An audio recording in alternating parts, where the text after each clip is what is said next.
হুজুর বলল, তাহলে আমি তোমাকে এখন বলছি চলে যাও এখান থেকে। এছাড়া কি বিরক্ত করো না, এটা তোমার জন্য ভালো হবে। আমি চাই না আমার দ্বারা তুমি আঘাত পাও।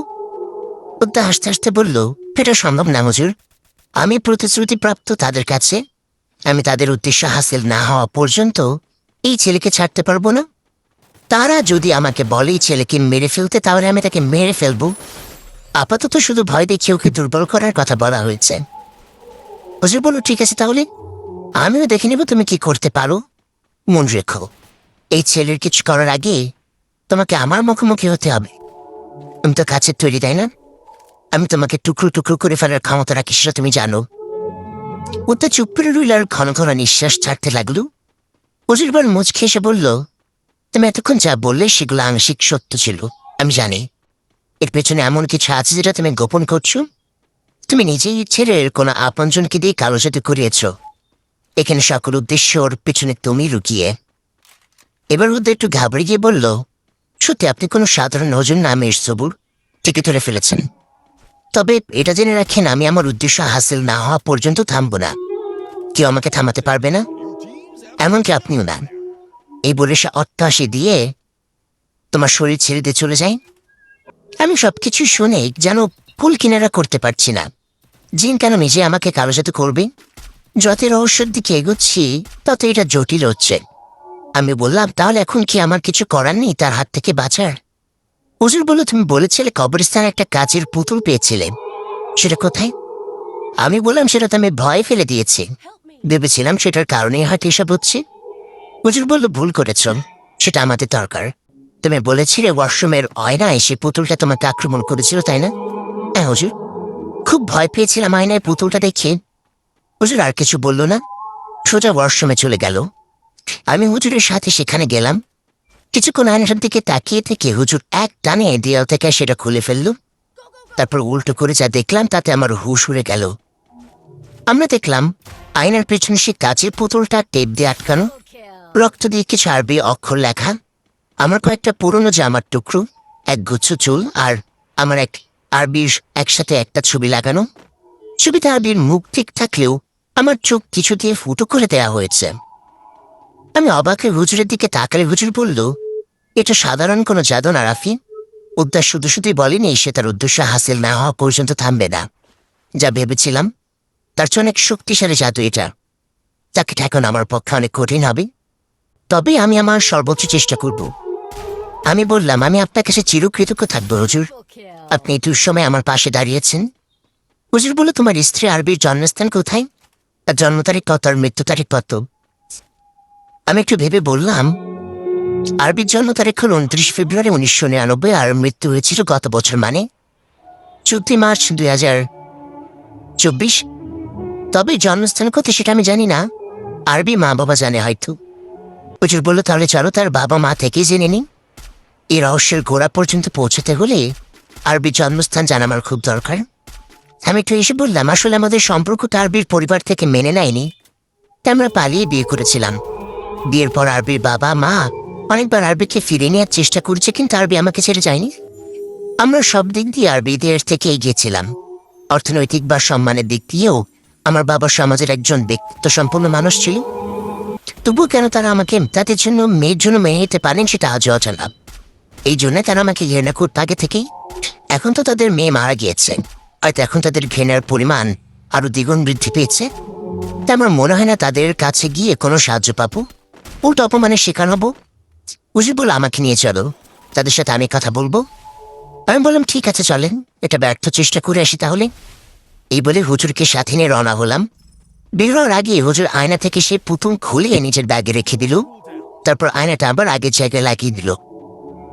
হুজুর এবং রাফি ওয়াশরুম থেকে বের হয়ে গেল এবং দেখা গেল আয়নার মাঝে আরবির প্রতিবিম্ব ভেসে উঠেছে।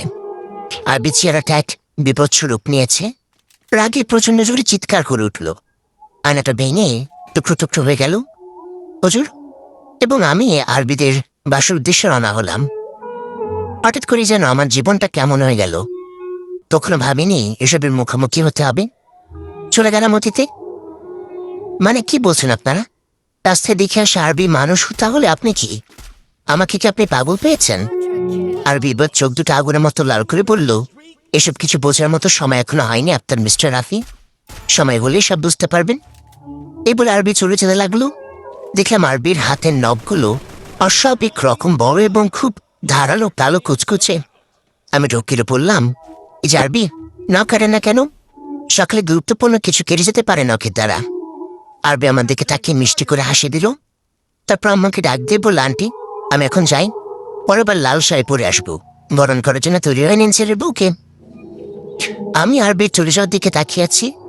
তারপর সব মেলাতে লাগলাম মনে মনে। তার মানে আরবির শরীরে দুজন বাস করে, একজন অন্য জগতের কেউ, একজন আরবি নিজে। তাহলে এই নিয়ে আরবির কোনো মাথা ব্যথা নেই কেন? তার পরিবার কি বিষয়টা জানে? জানলে কোনো ব্যবস্থা নেয় না কেন? আমি দাঁড়িয়ে দাঁড়িয়ে এসব ভাবছি। তখন আম্মা এসে বলল, জীবনের প্রথম ভালো একটা কাজ করেছিস। এমন মেয়েকে ঘরে বউ করে আনলে এ প্রতিবেশী ভাবিরা জ্বলে পুরো ছাড়খার হয়ে যাবে। মেয়েটা অনেক লক্ষ্মী, তাই না রে? আমি বিড়বিড় করে বললাম, কি না অলক্ষ্মী সেটা আমি জানি আম্মু। যখন ধারালো নাক বসে তোমার গাড় থেকে মাংস খাবে তখন বুঝবা।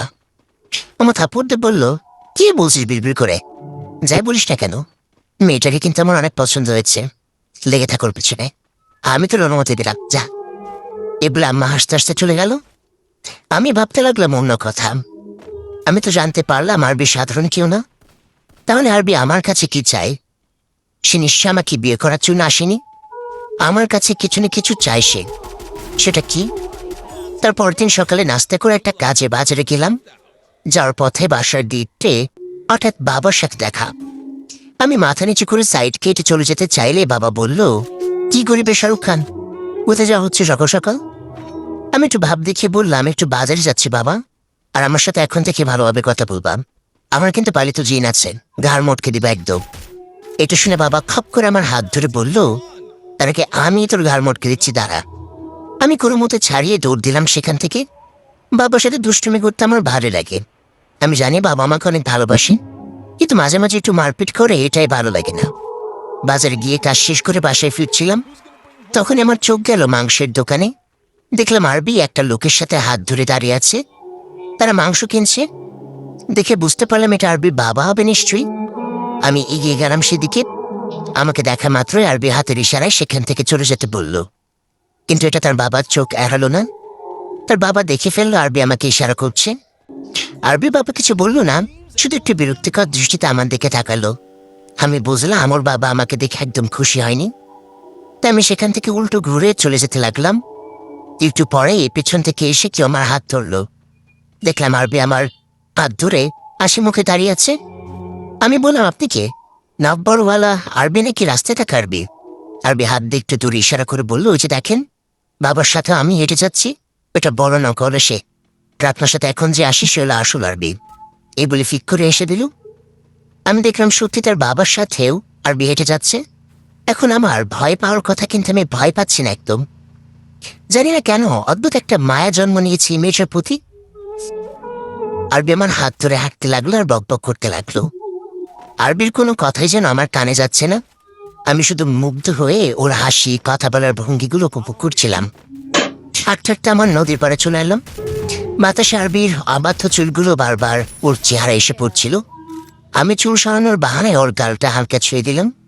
আরবি আমার দেখে একটু লাজুক দৃষ্টিতে তাকালো। ফিরে এলাম বর্তমানে। হুজুরকে সাথে নিয়ে আরবিদের বাসার সামনে দাঁড়িয়ে আছি। হুজুর বলল, এখানে দাঁড়িয়ে থাকবে নাকি ভেতরে যাবে? আমি একটু ইতস্তত বোধ করলাম। আমাকে দেখে হয়তো আরবির বাবা মা রাগ নিয়ন্ত্রণ করতে পারবে না। তবু হুজুরকে নিয়ে গেলাম।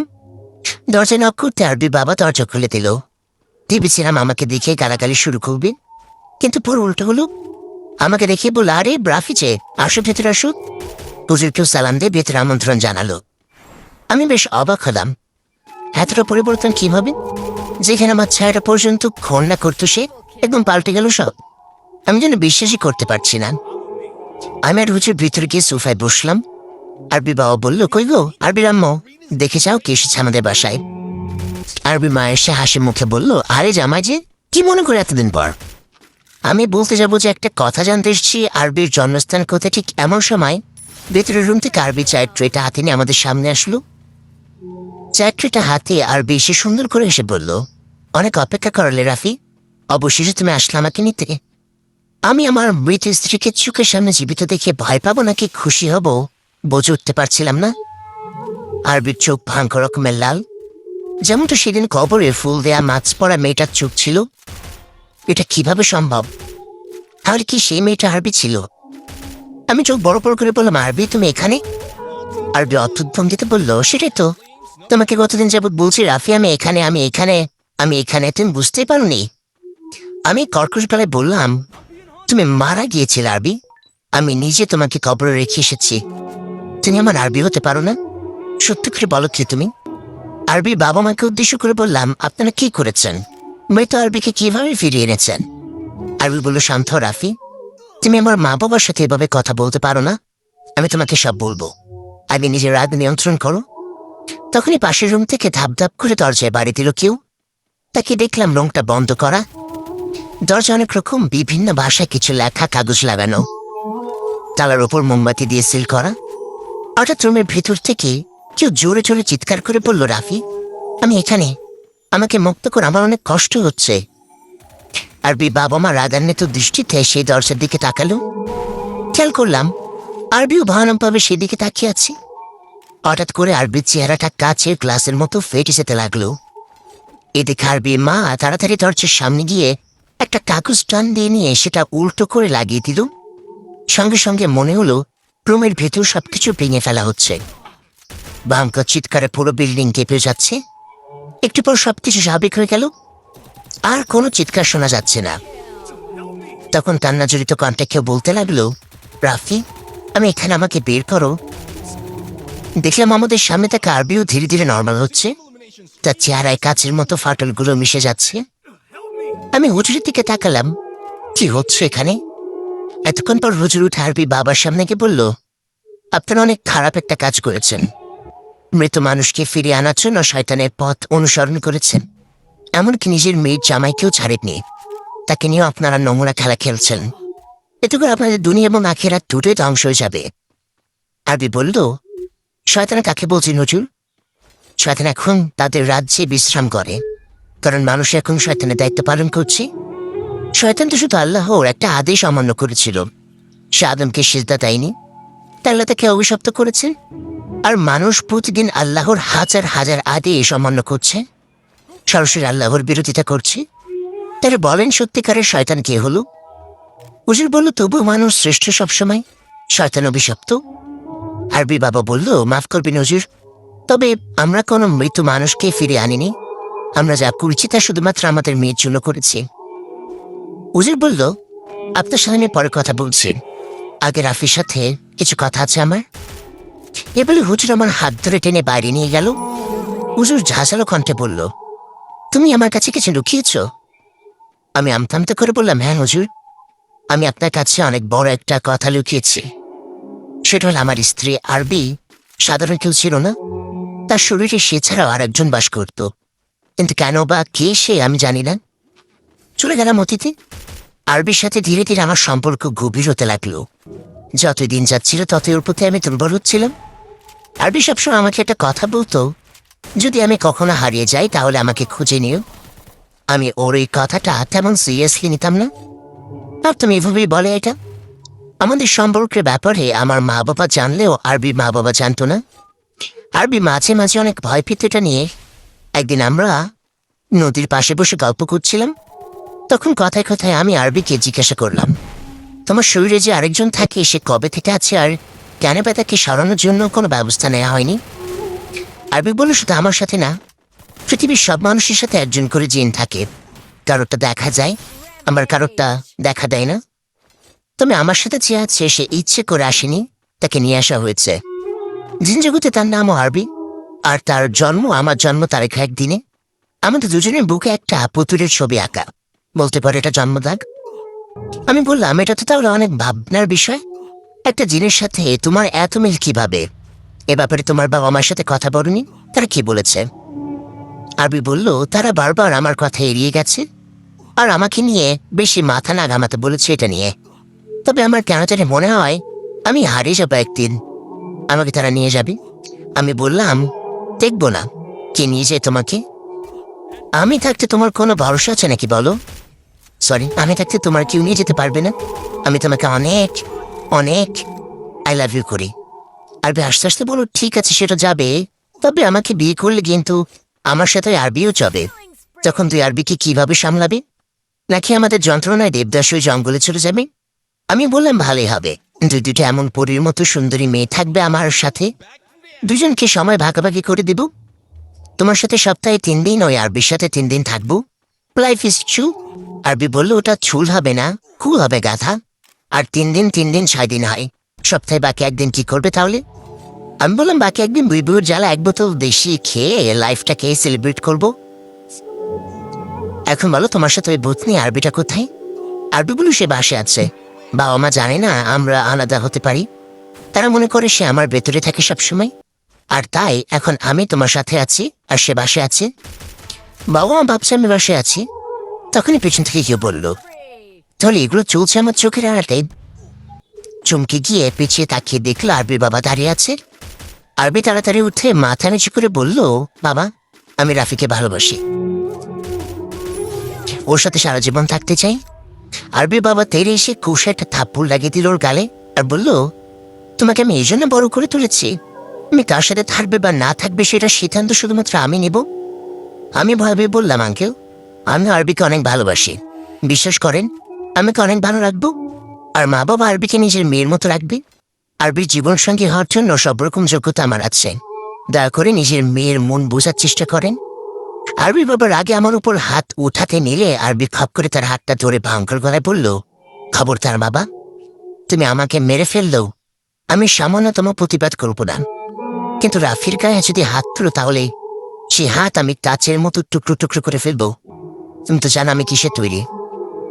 এবার আরবির বাবা বেশ ভয় পেয়ে গেল। আমি বুঝতে পারলাম আরবির মাঝে অন্য কেউ প্রবেশ করেছে। আরবি এবার শান্ত গলায় আমাকে বলল, দেখো বাবা, আরবিকে তুমি ভুলে যাও, ওর বিয়ে আমি ছোটবেলা থেকে অন্য কারোর সাথে ঠিক করে রেখেছি, তাই তোমার সাথে আরবির সম্পর্ক থাকা ঠিক হবে না। আমি যতটা না অবাক হলাম তার চেয়ে বেশি অবাক আরবি বলল, বাবা, এটা তুমি কি বলছো? আমাকে তো এর আগে কখনো একটু জানোনি। তুমি মিথ্যা বলছো আমাকে রাফির কাছ থেকে দূরে সরানোর জন্য। রাফি, তুমি বাবার কথা বিশ্বাস করো না। আরবি বাবা বলল, না, এটা সত্যি আরবি, তোমার বিয়ে ঠিক হয়ে আছে। এই বলে পকেট থেকে একটা তাবিজের মতো কিছু বের করে সেটা আরবির গলায় পরে দিল তার বাবা। হঠাৎ আরবি ছটফট করা শুরু করলো। আমি চিৎকার করে বললাম, এটা আপনি কি করলেন? আরবি এমন করছে কেন? আরবি মাটিতে লুটিয়ে পড়ল। আমি তাকে ধরতে গেলে এক অদৃশ্য শক্তি আমাকে ছুঁড়ে ফেলে দিল। আরবি বাবা বলল, আমার মেয়ের থেকে দূরে থাকবে হারামজাদা, যদি বাঁচতে চাস। এই বলে সে আরবিকে কুলে নিয়ে চলে যাচ্ছে। আমি অসহায়ের মতো তাকিয়ে আছি, আরবির জন্য কিছুই করতে পারছি না। 3 দিন কেটে গেল, আরবির কোনো খোঁজ নেই। এদিকে আমার নাওয়া খাওয়া সব বন্ধ হয়ে গেল। যে করেই হোক আরবিকে আমি চাই। হঠাৎ একদিন স্বপ্ন দেখলাম আরবি আর আমি বিয়ে করে নিয়েছি। আমাদের দুজনের গলায় রক্তজবা ফুলের মালা, আরবি শরীরে লাল শাড়ি পরা, হাত ধরে আমাদের চিরচেনা নদীর পাড় দিয়ে হাঁটছি। হঠাৎ আরবির হাসি খুশি মুখটা মলিন হয়ে গেল আর বলল, রাফি, আমি এখানে। এই বলে ধীরে ধীরে অদৃশ্য হয়ে যেতে লাগলো। আমি পাগলের মতো আরবিকে ধরে রাখার চেষ্টা করছিলাম, কিন্তু পারিনি। এই স্বপ্ন দেখার পর আমার কেন জানি মনে হতে লাগলো নদীর পাড়ে গেলে আরবিকে আমি পাবো না। আমি দেরি না করে তাড়াতাড়ি চলে গেলাম নদীর পাড়ে। সত্যি, দূর থেকে দেখলাম আরবি ঠিক সেই স্বপ্নের মতো লাল শাড়ি পরে দাঁড়িয়ে আছে। আমি দৌড়ে গিয়ে ওকে জড়িয়ে ধরলাম।